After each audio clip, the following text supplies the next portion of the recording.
Well, guys, Donald Trump, our president, has been demanding that our armed forces be ready and willing to follow illegal orders, publicly saying that if they refuse to follow an order because it's illegal, then they will be found guilty of treason, and they will be met with harsh consequences.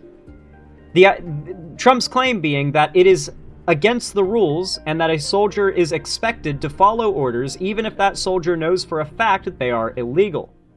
The fact is that this is immensely false, immensely so, and I've decided to respond to Trump's nonsense about this, because of course, why else would Trump be talking about this besides the possibility of him ordering US troops to assault US cities that don't like him? We've got a combat veteran. In fact, I've got a channel called Combat Veteran News here, who made a video called "I've Disobeyed an Illegal Order. Trump is Wrong." Of course he is, but, you know, obviously there'll be a focus on the fact that Trump is blatantly signaling to our armed forces to be ready and willing to illegally assault American cities and Americans who Trump doesn't like, and he wants to make sure they know they will be punished if they're not loyal. But on top of that, the entire basis of Trump's argument is fundamentally wrong. Soldiers do not get to use the excuse that they were just following orders if they commit war crimes or break the law. That is explicitly not something that they are protected from responsibility for. So the idea that they should not refuse to carry out illegal orders, I mean, at that point, you're really just telling these soldiers to throw themselves under the bus. All of them should be very aware of the fact that they can't use the excuse legally that they were just following orders. That will not protect them. That won't pass in The Hague. It won't pass anywhere. Anyway, I thought we'd go ahead and watch this video because it's pretty good. If you end up being, interested in it, there will be a link down below in the description. If I forget because I make and edit these videos really late at night when I'm exhausted, then just spam me in the comments and I'll get to it, okay? But yeah, there should be a comment down below in the description, or not a comment, a link down below in the description to the original video. I highly recommend you check out this guy's content. I've been subbed to him for a while. He makes good things. His content's good. I couldn't endorse him more. So hopefully you end up enjoying this segment, and if you do, leave a like and a comment down below. Hype the video and subscribe if you want to see more from me. Comment down below who up Xandering their haul if you want to boost the video. But without any further ado, let's get right into it, shall we? President Trump is having an absolute meltdown on social media, this time over a statement from 6 Democratic lawmakers who served in uniform, in which they remind troops that they have an obligation and right to disobey any illegal order. Just why is the president so worked up over reminding people not to commit crimes? And more importantly, why do I know a little bit about disobeying illegal? Well, the reason is that Trump wants to ensure that these soldiers know he will go after them if they're unwilling to break the law for him. Orders? Because I received one in combat and I disobeyed it. I'm Paul, U.S. Army combat veteran. Let's talk about it, and I'll share with you guys a story about Afghanistan. Okay, so a group of Democratic lawmakers who served in uniform, including Elisa Slotkin, Mark Kelly, Jason Crow, Christy Houlihan, and Chris DeLuzio, issued a statement accompanied by a video in which they said the following: "We know that you are under enormous stress and pressure right now." This was addressed, of course, to uniformed service members, particularly those operating in the Caribbean, conducting strikes against boats near Venezuela. They said, "We know you're under..." Yeah, for those who don't know, Trump has been performing what has been widely considered to be illegal, unverified strikes ordered unilaterally upon ships in the Caribbean, boats in the Caribbean that the Trump says are definitely drug boats. Typically, when it comes to any kind of military operation, from what I've gathered in my research on this topic, they do a lot of vetting of potential targets for operations like this, because generally the US government doesn't want to bring the hammer of God down upon some fishing boat full of random normies that have nothing to do with any illegal activity or foreign government that we're opposed to. But unfortunately, it's happened before. Who here is familiar with the botched 2017 North Korea SEAL Team 6 mission? Who's familiar with it? Where they drove FEVs or whatever they're called up to the coast of North Korea, and they got out in their diving suits and they swam up to the surface, got on shore in the middle of the night, and then the other SEALs down below got spotted by a boat, and so the Navy SEALs on the land lit up the guys in the boat and killed them. Realized shortly after they were just fishermen. They were just shell fishermen out in the middle of the night fishing, and I shit you not, the SEALs in response, well shit, we can't get found out, punctured the lungs of the fishermen with their knives and sunk them down to the bottom of the ocean, and then just got in the FPVs and dipped the fuck out. Mission unaccomplished. So, to be fair, And this was under Trump's leadership, by the way. This is during Trump's first term. Trump and his leadership of the military, Trump as commander-in-chief, has not exactly been the most solid in his calls and decision-making. Enormous stress and pressure right now. Americans trust their military, but that trust is at risk. This administration is pitting our uniformed military and intelligence community professionals against American citizens like us. You all swore an oath to protect and defend this Constitution, the lawmakers said. They continued, quote, right now, the threats to our Constitution aren't just coming from abroad, but from right here at home. Our laws are clear, they added. You can refuse illegal orders. You must refuse illegal orders. No one has to carry out orders that violate the law or the Constitution. Now, very true. This is a reminder of something that is universally true, guys. Since at least the Second World War, a soldier cannot say, well, my boss told me to do this horrible thing, therefore it made it okay. That's not a defense. Just like if your boss tells you to steal money from the... In no scenario can a soldier get away with committing crimes by saying I was just following orders. Like, World War II made it very clear to the world politically that, oh, okay, so these people will just blame it on their commanding officers. We need to make sure they know before the next Holocaust happens, every soldier on the planet knows they can't use I was just following orders as an excuse. So they better tell their commanding officers no when they give them an illegal order, because it won't protect them. Company, you're still going to jail. It's not any different. So the hot take from these lawmakers is to remind people, hey, you have a right to not commit crimes. You have an obligation to not commit crimes. And in the UCMJ, it is totally clear. It's right there. Here it is. Article 92. You are subject to punishment. The punishment of Article 92, failure to obey an order or regulation, if you violate or fail, if anyone violates or fails to obey any lawful general order or regulation, or if you have knowledge of any other lawful order issued by a member of the armed forces which it is his duty to obey or fails to obey the order, or if you're derelict in the performance of your duties. Now, that seems straightforward, right?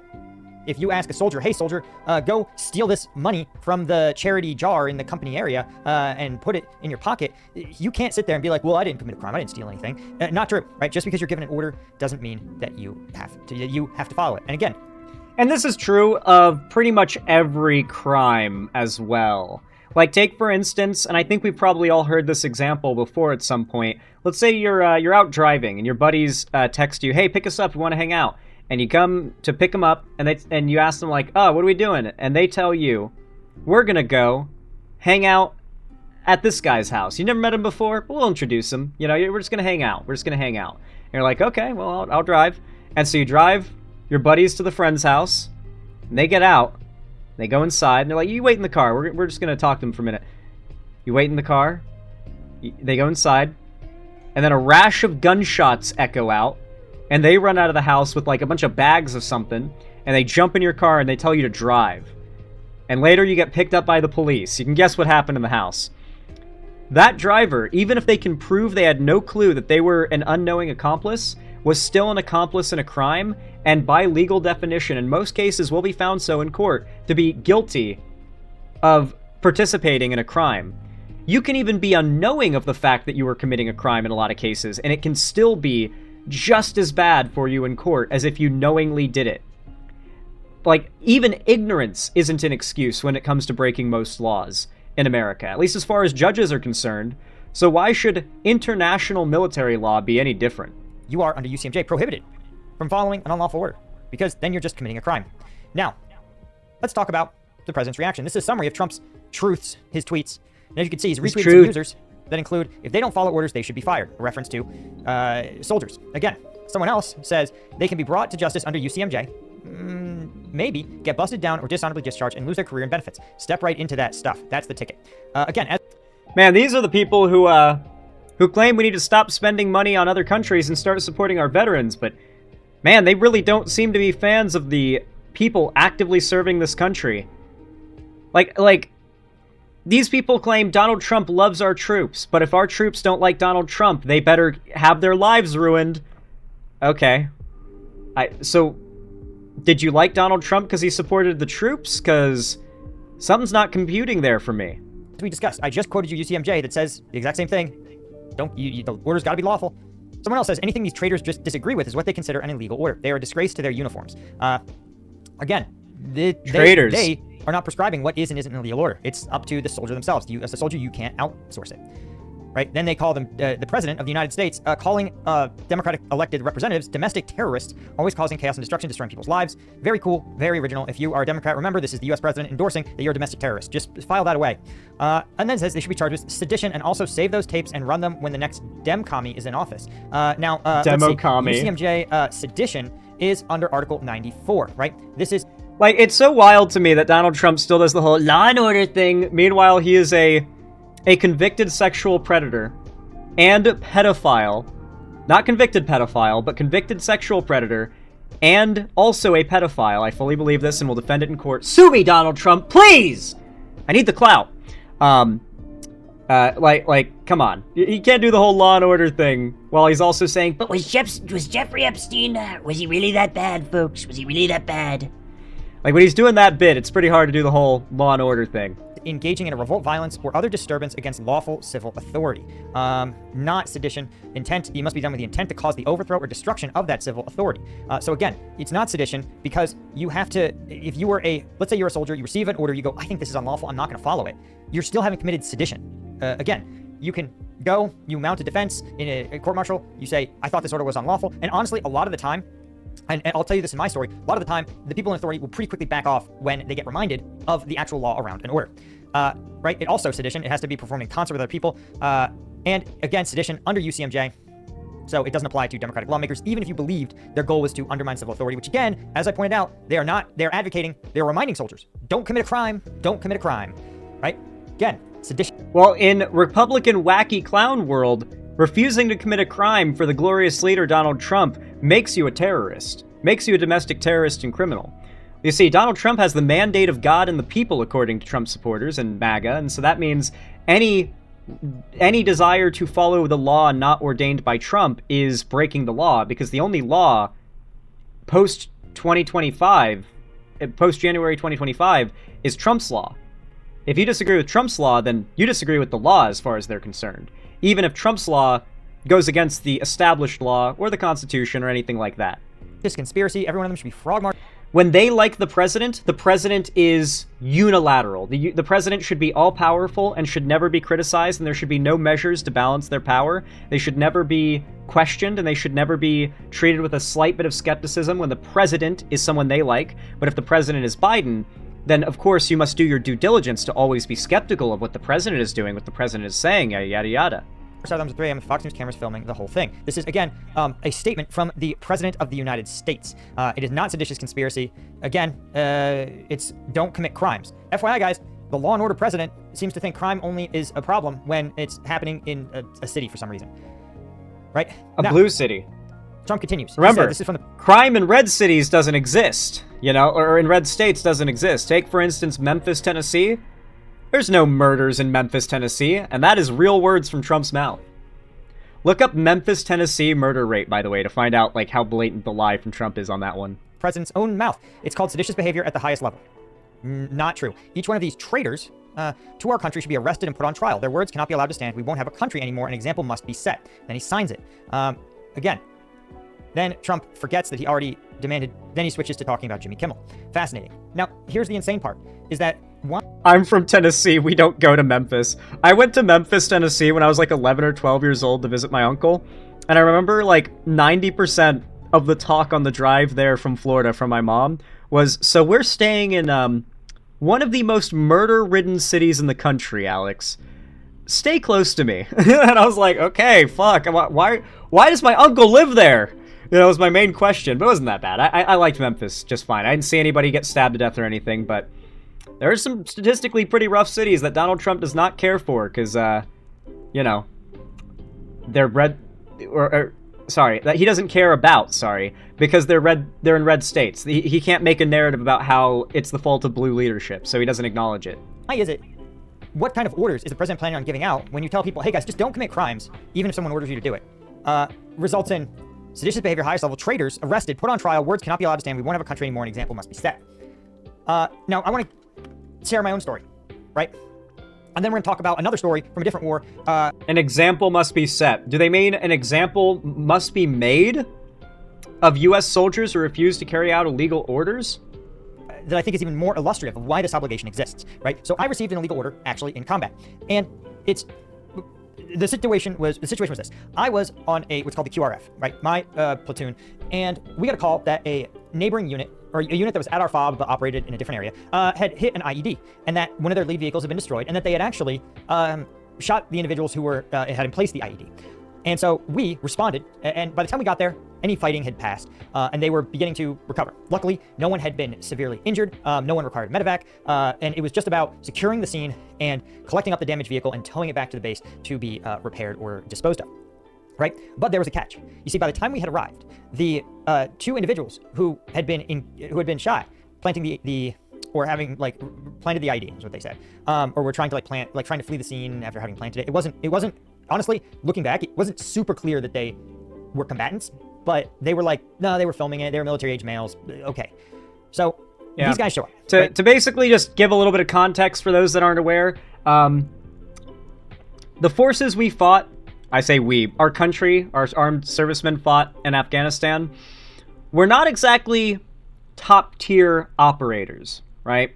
Like, the Taliban main fighting force was not exactly a bunch of crack shot fucking nightmare soldiers, right? They were not exactly impressive in a lot of ways. There are actually some pretty hilarious factoids about the Taliban and some of the ways they would use their guns and how they thought they worked and could best be used. They weren't even good. They couldn't even shoot, right? Like a lot of who we were up against, not super dangerous in the traditional open combat sense, right?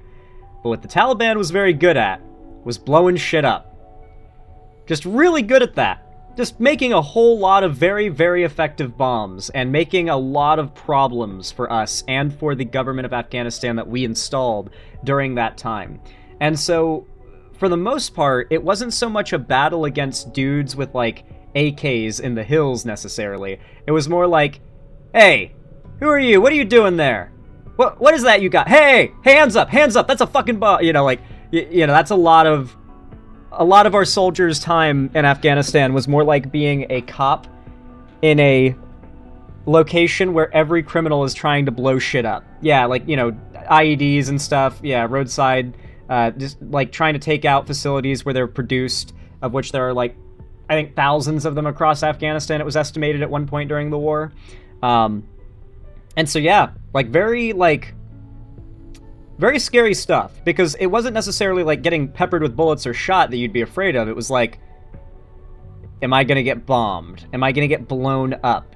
And is the bomb going to be hidden somewhere where I can't see it until it detonates? And that is a very real danger and possibility constantly. And so in this context, what he's talking about is, I guess he was working some kind of checkpoint or something, and he saw two guys planting an IED, and they were stopped, basically. So they bring one of them is KIA, right? But the other enemy, he is very much alive. And okay, so they kill one of them, the other survives his injuries. Is lying. He had been dumped on the ground next to a military vehicle, right? And I was like, I got there. The person in charge of the patrol was a squad lead, right? So I was a lieutenant at the time, so he was below me. So I was in charge of this situation. I was the ranking officer on the scene. And so I say, hey guys, what's going on with this dude? He's just lying here. They go, oh, he's a combatant. And I'm like, well, he's in our custody. And under the law of war, he's now a POW. He's a combatant. He's alive. And combat has passed. He is a prisoner of war. He's not fighting, yeah. He's a wounded prisoner of war. We don't have any of our own wounded. Treat him. And so I order my medic, begin treatment of this guy. Now, my medic is an experienced dude, right? And he looks him up and down and goes, this guy, he is not going to make it. I go, okay. Our legal obligation under the law of war and under the US law is to treat this POW, right, as we would treat one of our own soldiers, right? Treat him until he dies. Try your best. That's what you have to do. Once you've taken the point of war, and a big part of the Geneva Convention and the rules of war is, and just generally how, it's not even just the rules of war, it's actually just straight up logistically smarter to be as non-lethal in your way of disabling the enemy as possible. Grievously wounding an enemy soldier is always better than killing one. Because a wounded soldier has to be dragged off the battlefield and treated by medics, takes up a bed, uses up resources, and doesn't come back to the battlefield themselves, And it gives you better reputation not to have a massive kill count on your end, but to also still win, right? And so, yeah, it is very important, and in a lot of ways just straight up beneficial politically and strategically to not actively seek out the maximum death factor in war. So yeah, just a lot of rules are built around that concept of like disable the enemy, don't go for the kill necessarily. You know, death happens in war, but you know, don't shoot a guy bleeding out on the ground because let his buddies drag him off to go consume, you know, the enemy team's resources, so to say, right? And so I say, hey, do your best you can for this guy. Again, as though he were one of our own, right? Because maybe one day it will be one of our own, and we should know what to do, right? If nothing else, right? And True. I say we're also going to call a medevac. Again, because he is a prisoner of war, he is in our custody, we are obligated to provide him with medical treatment if all of our troops have been treated.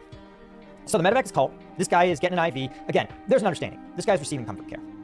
But then the company commander of this neighboring unit arrives. He outranks me. And he marches up. He says, who's this guy you're treating? I say, well, they reported it's a combatant. He was engaged. He's alive. We called the medevac. Medevac's on its way. He says, fuck this guy. Turn him over to the Afghans. Now, that is an unlawful order. He is a prisoner of war in American custody. So basically what that means, by the way, lefty Twitter will never tell you this, but the majority of Afghans in Afghanistan were quite happy to have the U.S. there after a while. They'd grown quite accustomed to the freedom and the lack of literal, like, chud terrorist, like, jihadist, hyper-Islamist, extremist politics that the Taliban brought. And so turning a Taliban over to the Afghans means a public execution. Because the Afghan people would not have treated him well. They would not have treated him well. It would have been a death sentence for the guy. Like, it would have been an execution sentence if he wasn't already dead. So, like, that is genuinely a more guaranteed, like, not only are we going to kill this guy, but we are going to ensure his fate is horrible order from that commander you could imagine. And we can't legally just stop treating him, say, fuck this guy, give him to the Afghans. That is not, there is no carve out in the law of war that says if you technically make it someone else's problem, then they're not a POW anymore. And so I'm stuck, literally standing there, staring at this captain who outranks me, who just told me to commit a war crime, right? To abandon treating a POW. And what do? Well, here's what I don't do. I don't obey that order. Instead, and I got really lucky because, yeah, I could have been like, fuck you, sir, that's an illegal order. But that's not one that turns the situation combative between me and the superior officer. And I'm going to lose, right? So I need to try to preserve this guy's ego and let him see my side. And by the way, there's other soldiers around. And there's a rule in the officer corps, you don't fight with each other when the soldiers are around. So how do I get this guy how do I tell him he just gave me an illegal order and I'm not going to follow it without being an asshole? And that's where his Afghan interpreter chimes in and really sort of saves the day. He doesn't realize it, because he adds some other thing like... There's actually a really good movie about it. I think it's called The Covenant. It stars Jake Gyllenhaal. Anthony Starr's in it. It's got Homelander in it. It's pretty good. It's actually pretty solid for like a war movie. It's not super like, besides one scene, it's not super like jerking itself off over like action set piece scenes and stuff. It's more of like a political... it's almost like a crime thriller that takes place in Afghanistan during our like occupation, and it's got Homelander in it. True, yeah. But the premise of the movie, like the first half of it, minor spoilers, I guess. First half of it is U.S. soldier is like operating in Afghanistan. He ends up getting an Afghan interpreter, like as part of his squad. And, they go on all sorts of adventures, we'll call it, super good times, very good times. And eventually, main character man, Jake Gyllenhaal's service ends and he goes back to America. And then, in like the following months, the pullout happens. And originally it was promised by the U.S. government that all of the Afghans who assisted the U.S. military, particularly in doing field work like interpreting, would be given visas. Guaranteed visas for service to America, where they would be brought to America and provided safety. Something that's very important because shortly after, the Taliban would take over the country again and start jailing and executing those who helped the U.S. military. That did not happen. I think it's something like 15,000 or 5,000 Afghan interpreters that basically made our operations in Afghanistan possible, who protected and saved the lives of thousands, tens of thousands of our U.S. soldiers. We abandoned them there to be, well, to whatever fate the Taliban decides for them. It's pretty fucked up. Man, I got so canceled for saying our pullout of Afghanistan was being done poorly at the time. Like, I realized that day that sometimes being a lefty political content creator, as weird as this sounds, doing research on a topic can be detrimental to you. Because if you find out that the correct take to have about something is different from, like, the orthodox popular lefty take online, coming out with your actually informed take is going to get you canceled. And that me doing that deep dive of research so that I could, like, make my audience proud and happy and feel satisfied with my coverage of Afghanistan, finding out and being surprised by the actual sentiment around the issue from Afghans, and then expressing that on my stream, and then losing, like, thousands of subs, getting tons of hate comments for it. Man, it really opened my eyes to, like, how bad the ideological misinformation, the ideological, like, yeah, I mean, I guess it was sort of like the proto, like, Hassanification of the left kind of showing its face there. And this was all the way back in 2020. Yeah, fuck that guy. And that's when I'm like, great. Real. Because I can't lecture a captain, but I can lecture an interpreter. So I turn to the interpreter, I go, interpreter, here's where you don't understand. We're American soldiers bound by the Geneva Convention. We can actually get in a lot of trouble if we don't follow every rule of the Geneva Convention. And the interpreter's just standing there like, I get it. Yeah. So technically, this guy actually became a POW. So we can't be like, fuck this guy, right? So there's some things that we have to do for him because he's a POW. And we can't just be like, leave him, right? And then I looked over at the captain, and he got the message.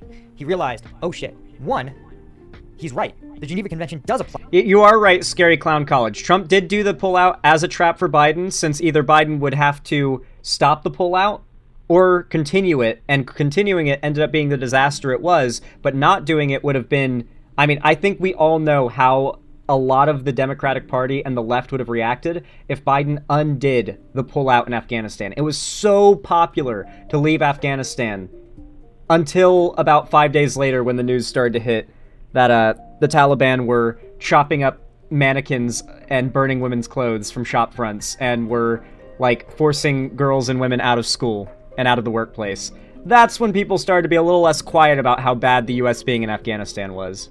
Or a little less loud about it. Sorry. They started to get quiet. Lie to this guy. Two, this junior officer just told me that he's thinking about this guy as a POW. So even if I issue him this order, even if I force him to follow it, he can turn around, go to the authorities, and say, technically, dude, I watched this guy de facto execute a POW. Allow a POW to die for lack of medical treatment. Or fail to render appropriate medical treatment. And so once the gears clicked into place, he turned and he said, yeah, I think we should keep that medevac going. I was like, yeah, I know. Right? So again, was this like a Yeah, high stakes Miley massacre? No, but it was, it was a fundamental principle of what it means to be an American soldier. I always told my soldiers that when Afghans see the American flag, they know that the good guys are here. And being the good guys doesn't mean only helping people you like. It doesn't mean only protecting civilians when it's convenient. It doesn't mean following the law of war when it's expeditious. I really don't think a lot of people understood, like, the dynamic, and I like looking into it, and I've learned a lot about it over the years, what the dynamic between the U.S. soldiers and the Afghan population was. Because a lot of people don't realize this, but the Taliban was made up primarily of the sort of fractured remnants of highly rural tribal groups that go back, like, a very long time, that became heavily militarized in the 70s and 80s, and even more so in the 90s, started to, like, coalesce under a single banner, and quickly, like, conquered the country before the US came along.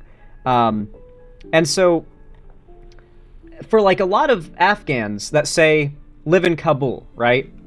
They could not be more disconnected from the rural Taliban if they wanted to be. Like, the idea of Kabul falling back under Taliban rule would be like if you lived in Seattle or New York City and were faced with the prospect of, like, rural conservative redneck, white nationalists rolling into your city to conquer it. That is basically how city Afghans saw the situation.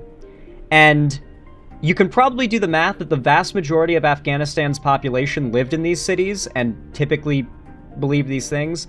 And the Taliban didn't just exist as this, like, rural far-right militia Islamist group, they also basically had their hands entirely in the criminal world. It's no surprise, you all know this, right? That, like, poppies grow more in Afghanistan than anywhere else. It is the #1 place to extract opium, and to get it, to sell it. It's the #1 opium place in the world is Afghanistan.